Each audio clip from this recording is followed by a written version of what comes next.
ದೇಶಾದ್ಯಂತ petrol, diesel ಹಾಗೂ ಅನಿಲದ ದರ ಗಗನಕ್ಕೇರಿದೆ. ಇದರಿಂದ ಸಾರ್ವಜನಿಕರು ಸಂಕಷ್ಟಕ್ಕೀಡಾಗಿದ್ದಾರೆ. ಶಿವಮೊಗ್ಗದಲ್ಲಿ ಕಾಂಗ್ರೆಸ್ ಇದನ್ನು ವಿರೋಧಿಸಿ, ಈ ಬೆಲೆ ಏರಿಕೆಯನ್ನು ವಿರೋಧಿಸಿ ಪ್ರತಿಭಟನೆ ನಡೆಸಿದೆ.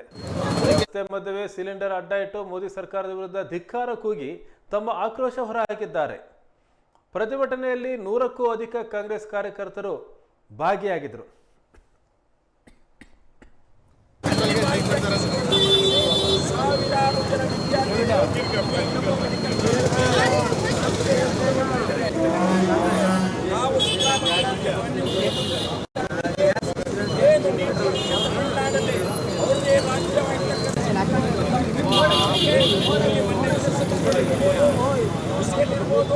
ನಮ್ಮ ರಾಜ್ಯ ಸರ್ಕಾರ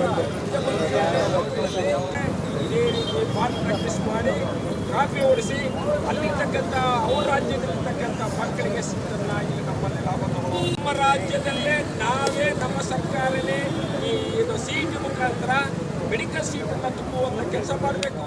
ನಮ್ಮಲ್ಲಿ ಪ್ರಾಮಾಣಿಕವಾಗಿದ್ದು ಮುಸ್ಲಿಮನ್ನು ವಿಷ ಬೀಜವನ್ನು ಬಿತ್ತಿ ಬದುಕ ಗೆಲ್ತಾ ಇದ್ದಾರೆ. ಇವತ್ತು ನೋಡ್ರಿ ಇಲ್ಲೆಲ್ಲ ಹೂ ಮಾಡ್ತಾ ಇದ್ರು, ನನ್ನ ಬಗ್ಗೆ ಹೂ ಮಾಡೋದೆಲ್ಲ ಪಾಪ ಹೆಣ್ಮಕ್ಳು.